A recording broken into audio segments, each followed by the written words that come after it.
The Mystery of the Far East, The Hidden History of East Asians. Hey guys, I'm Brian Osborne. I'm here with the Dr. Nathaniel Jeanson, and we are so glad you're here with us today. Of course, we're the Ministry of Answers in Genesis, and we're looking at some of the research that Dr. Jeanson has done in his book called Traced.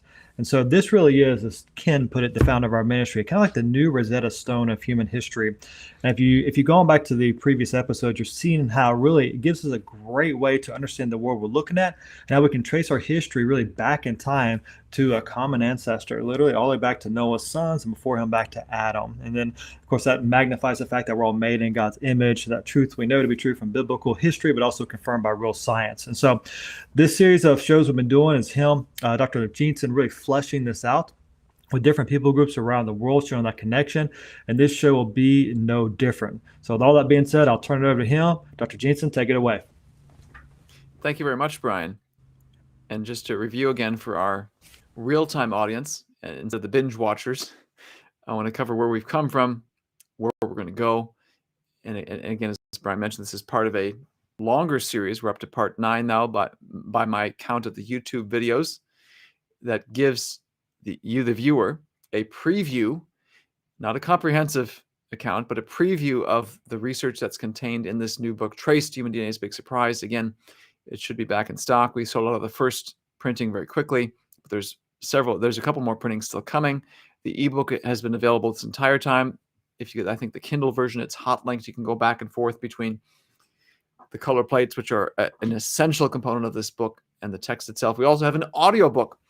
Professional reader recorded that, and it's an enhanced audiobook where you get him reading it of the text, and you can download as a PDF then the various color plates. So lots of options available to dive into this.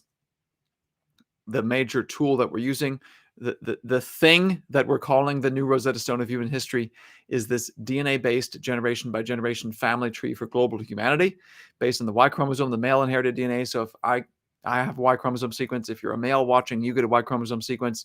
We can compare our sequences and figure out approximately how many generations ago we last shared a common ancestor. If you're a lady watching, the way to find out your family's history is have a brother get his Y chromosome tested, or your father, or some sort of male relative. And again, it's not like the ladies are the odd person out. The Y chromosome test records just one small sliver of any family's history. It's an unbroken line of male descent. So my Y chromosome doesn't tell me about my dad's mother's side, or my mother's father's side, or my mother's mother's side. And finding males at every section of that tree is important for me to figure out my own history. So males and females both have to deal with this limitation, but there's ways around it.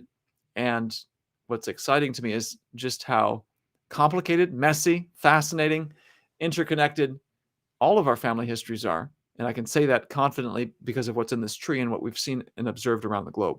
So this is what we're focusing on in the book and in this series. You can find more of the videos in this series that we've gone through. And again, if you want to keep up with what's going on and bookmark videos that'll still be forthcoming, you go to the Answers in Genesis YouTube page, find the playlist tab, and find this playlist then of the videos, Traced: DNA's Big Surprise.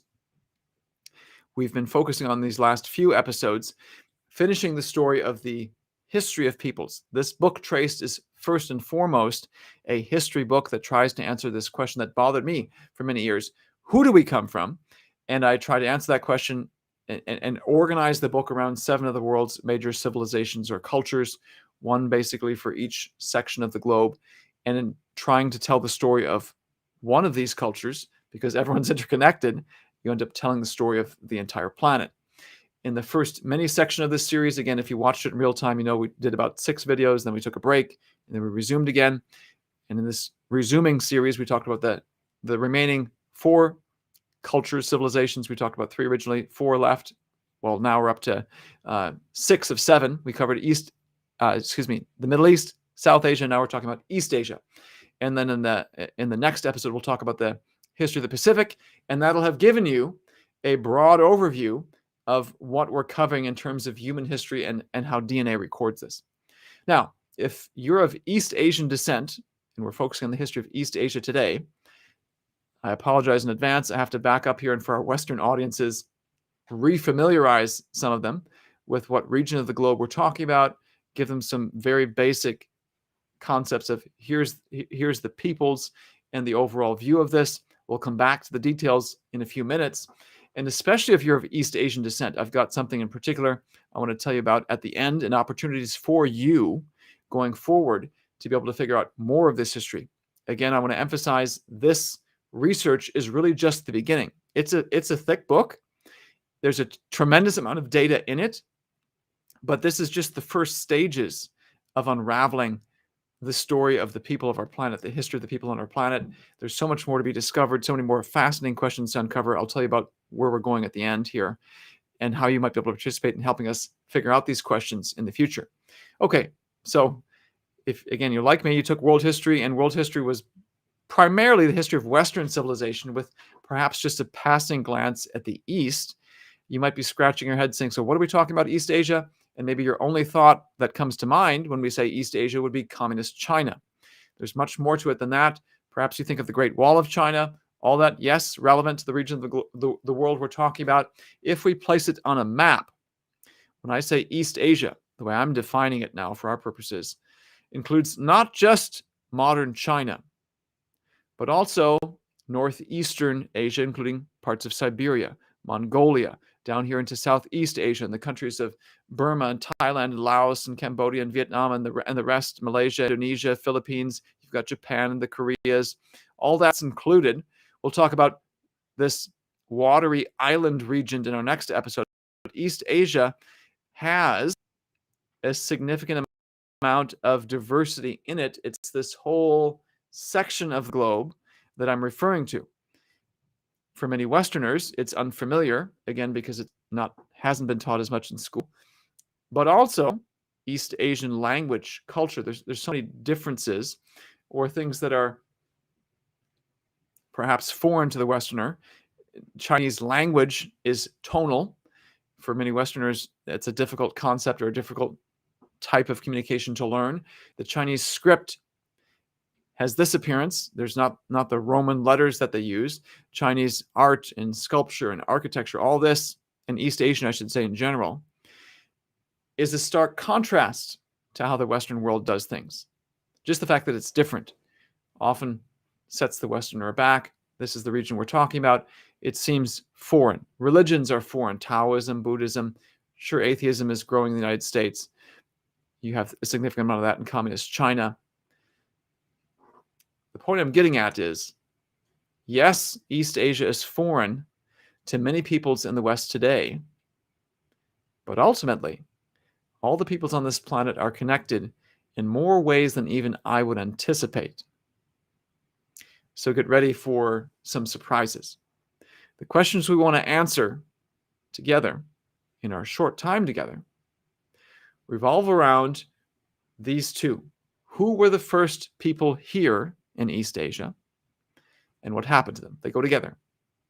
Whoever was here first, did they survive? Were they conquered by other people? Do their descendants exist with us to this day? And this will be the full scope of what I'm asking will become clearer here as we go along. Rather than begin with DNA clues, I want to set the stage by discussing other fields of science. In a sense, what I've been trying to do in some of these other places as well, but it becomes even more relevant here. Let's begin with archaeology. Archaeologists will talk about cradles of civilization on our planet. We've referred to a number of them in this series. We talked about in the Middle East, the ancient Sumer, with South Asia, the Indus Valley civilization. Of course, over here is Egypt, the Minoans, the Olmecs in the Americas. In East Asia, then, is the Yellow River civilization. So archaeologically speaking, there are peoples in East Asia from the earliest stages. Who were they, and what happened to them? I want to now bring in another line of evidence that will expand our view and perhaps broaden our expectations, broaden mystery. I've mentioned in previous episodes how languages today can be grouped into language families. And again, for Christians and creationists, let me back up a moment and set the biblical framework for this field and why I think it's so relevant to thinking about how many different types of people were in East Asia from the outset. I would say that after the flood, Noah and his family, his wife and their sons, 8 people, Noah and his wife, his sons and their wives, 8 people in all, exited the ark, were commanded to be fruitful and multiply, spread out. Their descendants did not. So we went from 8 people to maybe 1,000, 10,000 people. They didn't spread out. They tried to build a city and a tower that reached to heaven, and God said, I'm going to force you to spread out by confusing your languages. And the heads of the families, I would say, who spread out after that event, this is the total population of the globe at that time, are the men listed in Genesis 10. So I see the men listed in Genesis 10, about 70 names in all, as the heads of these ethno-linguistic groups.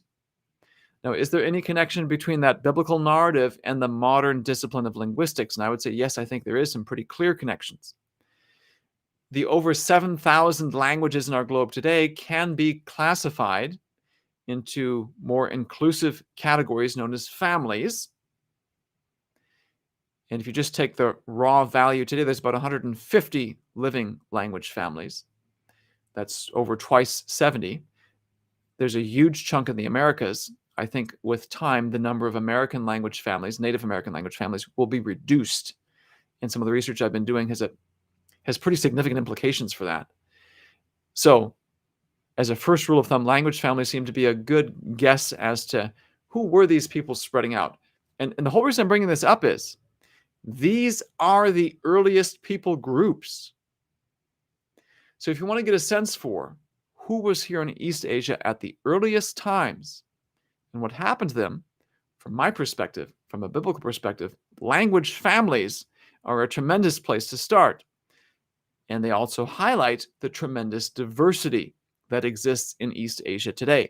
So in this map, I want to draw your attention to each one individually. I want to begin with lesser candidates and go towards greater ones. You can see here, I said basically Siberia, Mongolia, China down through here. I'm calling all of this East Asia as a broad term. That's my definition for our purposes. Turkic languages in green, darker green, spill over here into northwest China. You probably are familiar with some of these. The Uyghurs, who are being persecuted in northwest China, sent to concentration camps, they speak Turkic languages. I'm not necessarily going to include them in the East Asian discussion. I already alluded to them in our discussion of the Middle East and them belonging to perhaps to a specific genetic branch that we call G. Even if we exclude them, what I want to show you is there's still a tremendous amount of linguistic diversity left. Way out here towards what's Alaska now. In this dark red, you have Chukoto-Kamchatkan language family, potential early candidate for way out here in East Asia. In yellow, you have Mongolic. Orange, you have Korean. Green, you have lighter green, you have Japanese. There is some discussion as to whether or not these should be all considered separate language families or language isolates, or if we should classify them together as part of the Altaic language family. Even if yellow, orange, and green all belong to the same grouping, and therefore the same ancestors coming from Babel, you still have a tremendous amount of diversity left in East Asia. Chinese is classified along with Burmese and other languages here in pink, the Sino-Tibetan language family. In blue, and I'll have a more zoomed in map of this in a few slides, so you can see the details. Thai Kadai is a separate language family, including Thai, Thailand. Vietnamese belongs to the Austroasiatic language family. And then this big swath of territory, including all the way out here in the east, Easter Island, which we'll talk about more in the next episode, and in the west, Madagascar. All of these belong to the Austronesian language family, which is thought to have originated in Thailand. This is one of the greatest migrations of peoples in the history of our planet. Also in yellow, I have the Hmong-Mien language family. I've been in discussions with some Hmong individuals, and they've raised the question of whether or not Hmong should be classified as a separate language family. Perhaps it belongs in Sino-Tibetan. I have it as a separate family in the book, but just keep that caveat in mind. So if you count all these up, based on linguistics, you have the potential for 10 or more ancient Far Eastern peoples in that part of the world from the earliest stages. So archaeology tells us there's something there early. Linguistics says there may have been many people groups there early. I want to bring a few other lines of evidence that almost argue the opposite conclusion. And the reason I bring this up is because when we get to genetics, All of these lines of evidence play a role and form and frame the conclusions we're going towards and the mysteries yet to be solved. I think it almost goes without saying, if we think of, as another line of evidence, the physical appearances of people in East Asia, there is clearly an underlying unity. The whole concept of there being Oriental peoples, we all know what that refers to. It's a certain type of skin tone, hair color, hair type. Are there differences in East Asia? Absolutely. And of course, if you look at this diagram that I have in my book, I've very carefully selected the representatives of these people in these various countries. Yet despite the differences among Indonesians versus Siberians versus Japanese, there still is this underlying set of physical features. So on one hand, linguistically, huge diversity. In terms of physical appearances, there seems to be this underlying unity. How do you make sense of that? Genetics will play, I think, and give us an explanation momentarily. Another line of evidence that takes us in the direction of East Asian unity is the field of population history. I've graphed out here from mainstream sources the population growth for various subsections of East Asia. This line right here is for China proper. Not even the whole modern landmass of modern China, but China proper. I should say the modern Chinese country. There are subsections of modern China, Turkestan and Tibet, Inner Mongolia and Manchuria. These things right here would still be considered China, but I'm graphing them separately.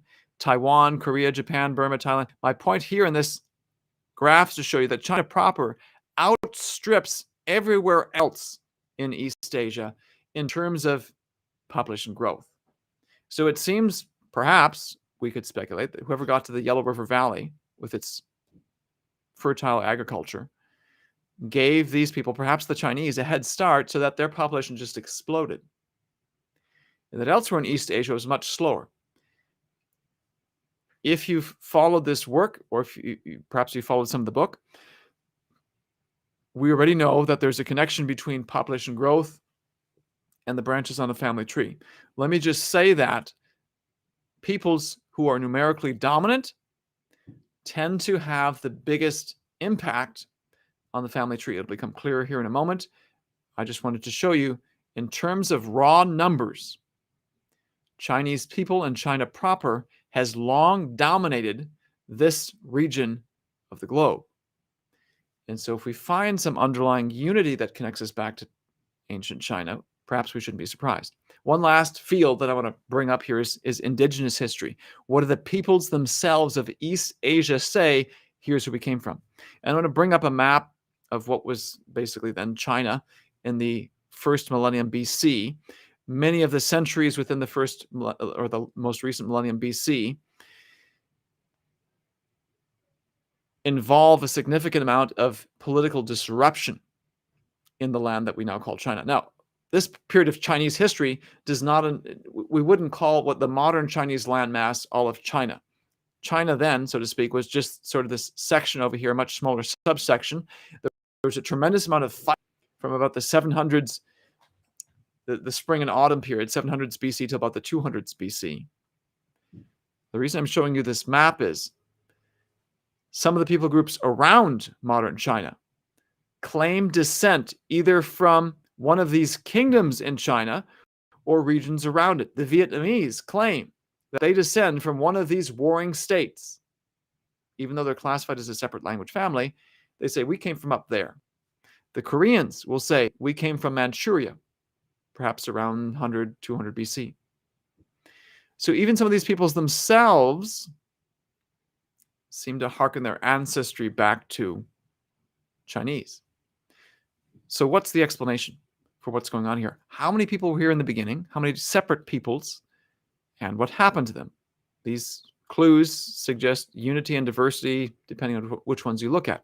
Now, what I want to bring into the equation is what we're calling this new Rosetta Stone of human history, this DNA-based generation by generation family tree for global humanity that's based on the male inherited DNA, the Y chromosome. And I want to begin by looking at a branch, a section of the tree known as O. Again, these letters just designate deeply branching subsections of this family tree. I'm going to zoom in here on this O and rotate it and highlight for you the various subsections of it and the dates, because these subsections have different geographic distributions and therefore potentially different historical explanations. So this is that same branch O, but instead of coloring it dark blue, I've recolored it to show you the various subsections of it, and then I'm going to put these subsections on a map. O1b is up here at the top in gold. It has an ancient separation from another subsection of O1b, O1b2. I've separated them because, again, there's some intriguing geographic data that emerges when you highlight it this way. Origin here of the two of them, separation way back here around 1000 BC. A brother group to these is O1a, highlighted here in this darker teal green. Again, around 1000 BC is when this originates. Going down the tree, I'm not going to show you the entire thing just because the date of all this is the more important part. Again, around 1000 BC is when this other group in lavender, O2, originates. Okay, so far, I've showed you O. I haven't showed you, I've told you that this is a big deal in East Asia. I haven't given you a map yet to highlight where this is. Let me do that now. I want to show you a map of where O1b2 exists today, because it's quite narrow and correlates with the Korean and Japanese languages. So O1b2, here on the map, the size of the circles represents the relative abundance. Biggest circles are in Korea and Japan, small circles over here in China. That's where the Korean and Japonic languages are spoken today, and there's a significant correlation between the two, as if perhaps these peoples came from O1b2, and the time of the origin of this branch is old enough that it becomes a plausible candidate to give rise to the Korean and Japanese peoples. I'll add some more context here in a moment. O1b2, O1b is technically this entire section, but I've separated out from O1b, this O1b2 lineage, because of this very clear geographic correlation with Korea and Japan. The rest of O1b tends to be found not so much up here in Korea and Japan, but down further south in mainland Southeast Asia and island Southeast Asia, even all the way over here to Madagascar. Now the map, zoomed in map of those language families I alluded to earlier, Hmong-Mien, Tai-Kadai, and Austroasiatic. Again, if we say that language families might give us a good approximation of separate groups that came from Babel, this might imply that 2 or 3, depending on how you classify the Hmong-Mien languages, groups came from Babel, would have an ancient origin. And we find this lineage that's not a perfect overlap with these language families, but there's some of the biggest circles are down here in Southeast Asia. What about Madagascar? Well, one of the East Asian language families, Austronesian, Austroasiatic is here by Vietnam. Austronesian is thought to have originated here in Taiwan. And again, one of the greatest migrations in human history. These peoples migrated down here through what's now the Philippines, landed down here in Indonesia. Some ended up migrating all the way over to Madagascar. The Madagascar language, Malagasy, is the language of Madagascar, is classified as Austronesian, as is the language of Easter Island. And so the fact that we see O1b over there in Madagascar implies also some connection to the migrations of these peoples. Now, archaeologically, it appears that the migrants from Southeast Asia, Indonesia, to Madagascar happened fairly late in the AD era. And so if it happens fairly late, no surprise then that perhaps there was a whole mixture of lineages. I'll show you one more lineage that also ends up in Madagascar. My point is, it's plausible that O1b may have had something more to do with Tai-Kadai, Austroasiatic, and that over time the lineage of these peoples spilled down over here, so that when the Austronesians came down, they brought that lineage as well over here to Madagascar. Again, I say that because the next grouping I want to show you, O1a, looks like the best candidate for the Austronesian peoples. The largest circle here, I think it's close to maybe 80% of the Taiwanese mountain aborigines belong to O1a. And again, O1a exists all the way down here over to Madagascar, also among the Maori of New Zealand. These are some of the places that the Austronesian languages went. O1a is not found in every place that Austronesian languages are spoken, However, it does have that connection to Madagascar, high levels in Taiwan, found in New Zealand. The last lineage that I want to show you, the map of it at least, is this O2, which again originates about 1000 BC, splits away from the others about 1000 BC. Long story short, this branch appears to be one of the strongest candidates for the early Chinese people. It's found beyond modern China. However, the largest circles today are found among the Chinese. Here, this circle is the Han Chinese of southern China. It does extend down here into Indonesia, all the way out here into some of the islands. But recent history has also seen ethnically Chinese people migrate and live in these places. So I'm not at all surprised then, or excuse me, I should say I think we can easily explain the fact that O2 exists beyond China because of the migrations of Chinese peoples, even if it wasn't part of the political history of China. You don't see Chinese kingdoms that extend far beyond the modern Chinese landmass, but the Chinese peoples themselves have migrated beyond those borders. So I've just led you along a path of believing that perhaps O1b has something to do with an ancient Southeast Asian people group, and O1b2 with perhaps ancient Korean and Japanese peoples, O1a with Austronesians, O2 with ancient Chinese. And despite saying all that, the most fundamental fact from this diagram that I've referred to several times is the fact that all of these lineages are connected and all around 1000 BC. And if you're a creationist, a Christian, you say, okay, where do you Babel? Probably 1000 years prior. My point is the timing of all this suggests that this comes from a single ethno-linguistic group migrating from Babel. Even though there's correlations with some of these other language families today, it does seem to imply that the origin of all these is still here. In one spot, in that people of perhaps Chinese, Sino-Tibetan descent have intermingled and migrated to all sorts of other spots on the planet. I'm still saying it's Austronesians who came down here, but I'm suggesting that some of these early Austronesians ultimately trace their origins perhaps to the same people at the Yellow River Valley. So, if we take these genetic data and try to line them up with everything we've seen before, perhaps this is why there's an underlying so-called Oriental appearance among the diverse peoples of East Asia. Genetics suggests this underlying haplogroup O unity as well. This would be consistent with the Chinese peoples dominating numerically population sizes up and down East Asia. It would be consistent with the indigenous histories of these various peoples, like the Vietnamese and the Koreans, implying some sort of connection to the ancient Chinese area. Archaeology has one cradle of civilization. But what about linguistics? Why are there so many different language families in East Asia? Doesn't that imply there were multiple groups that came from Babel? What happened to them? I haven't told you the full story of haplogroup O. If you go back further on the O branch, beyond where O1b and O1a and O2 come together, O connects to haplogroup N.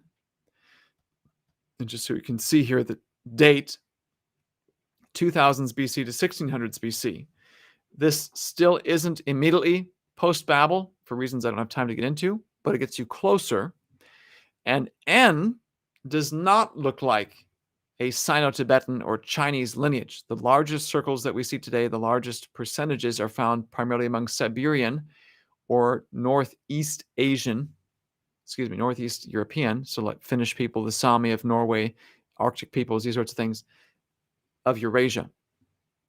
And again, to make a long story short, I don't have time to justify this, some of the details of haplogroup N, which again, not strongly Chinese, but there are Chinese men in there, and the connections between the Chinese men and the non-Chinese is also consistent with a non-Chinese origin. So in this particular study, there was a Northern Han individual right here who connects to Russians, to Yakut people of Syria, way back in the 100s to 400s AD. There's another group of Northern Han men who connect to other groups in East Asia in the 1200s to 1400s. If you know Chinese history, the Han Dynasty falls at the hands of Central Asian invaders in the 200s AD, smack in the middle of this range right here, and is ruled by foreigners for about 300 years. The 1300s is the Yuan dynasty, or the Mongol dynasty in China, when Mongol invaders came in and ruled. My point is the timing of connections between indigenous Chinese, who only a few of them belong to haplogroup N, and the rest of the men on haplogroup N fits the timing of foreign invasions into China, as if someone from the outside brought haplogroup N into China. So N represents a fairly good candidate for a non-Sino-Tibetan group. Perhaps there were more than one early people group in East Asia. Doesn't get you up to 10. Doesn't explain the origin of the Tai Gadai or the Austroasiatics or even perhaps the Hmong. Again, the dominant lineage among Austronesians today, at least in Taiwan, would seem to be something connected to China. So what do we make of this? How do you explain it? And what I'd like to suggest is, I think there are still lineages out there that either have yet to be discovered or whose history has yet to be unraveled in detail. In our South Asia episode, I talked about haplogroup F existing in some of the minorities of India. Haplogroup F exists in this map. Excuse me, let me back up a second. Haplogroup F exists in some of the minorities of India. I don't show it on this map because it exists at very low levels or undetectable levels nationally. If it's less than 1%, I don't show it on the map. National levels in Southeast Asia of F, and only Southeast Asia, not China. Only Southeast Asia are low. Vietnamese is 2%. I could show you a map if we had time where we drill down into some of the minority groups in Southeast Asia, and there it exists at higher levels. Because it's so rare, we don't have a lot of data on its history. It does have an extremely deep origin consistent with coming from Babel and landing in Southeast Asia. This to me is a strong candidate for being an ancient, straight from Babel origin. There still is the question of how this relates to the southern Indian, the forest peoples, when they separated, because there's F down here as well. But this is something that is, from my perspective, high priority for investigating the history better to unravel some of these early East Asian history questions. Haplogroup C, you can find high levels in Siberia, Mongolia. It does come out here into the Pacific, which is why I'm going to talk about it more in the next episode of History of the Pacific. Haplogroup D does exist at high levels in Japan or among the Ainu, Tibet, and such. I'm not going to focus on them much now because, as you'll see in the next episode, their origins come into East Asia from elsewhere, and in a manner that doesn't quite suggest a strict correlation with these language families that look like they're more indigenous to East Asian. Let me summarize, make a long story short. The Chinese people and written Chinese history dominates much of East Asia. Maybe I shouldn't say East Chinese history. We have a lot of Chinese records, and so that becomes a lot of the discussion. Even if we didn't have them, Chinese lineages dominate much of East Asia. And of course, Chinese would say we're part of the longest. They say we have the world's longest or most ancient continuous civilization. And the fact that it's been continuous and that East Asia has been protected geographically from foreign invasions, or because the Chinese themselves build walls in the north to keep the foreign invaders out, has led to a dominance of Chinese, Sino-Tibetan lineages in East Asia today. And so in a sense, I'm not surprised, given everything we know about Chinese history, and again, I don't have time to derive it and justify it, and about East Asian history, I don't think it's quite surprising that haplogroup O or something that seems fairly East or Sino-Tibetan in origin dominates East Asia, and that perhaps the Chinese would have overtaken and assimilated many of these other groups at an early stage of history. If all that's true, what I'd like to predict is that there are more lineages left to be discovered in East Asia. There's a mystery that remains, but I think some of this mystery is solvable. And I've already been in contact with some East Asians, so Hmong, Korean, Mongolian. If there are others of you watching, you come across this video, and you'd like to participate in future research, we're in the beginning stages of forming an East Asian study group to dig into these questions further, to try to combine some of the indigenous histories of these peoples, especially non-Chinese peoples, and synthesize it with more genetic investigation, perhaps with archaeology, to try to dig down and nail down exactly what happened at the earliest stages of East Asian history. Yes, the Yellow River is recognized as a cradle of civilization, but what about all these other language families? Who did they come from? Who were the earliest peoples and what happened to them? The Yellow River people seem to have grown and dominated much of East Asia. We can answer that question. But what about the rest? What happened to them? Who did they come from? A lot of those answers are left to be uncovered. And I'd love to work with you, especially if you're of East Asian descent, and in particular, if you're of a minority descent, on unraveling some of these questions. You go to that website, click on that link, you can enter your name, email address. The message goes directly to my inbox. Again, there's been, to date, about 450 people who've corresponded, a few of them of East Asian descent. And I think I've also mentioned this too. There's been a number of Native Americans who've responded. We've been forming a Native American study group. And my hope is all this continues to grow, and that for every region around the globe, the people there get excited about this and advance it forward so we can begin to solve many of these mysteries. This book, Traced, again, available in print, ebook form, audiobook form, enhanced audiobook form. You can pick up a copy. We ran out of the first printing.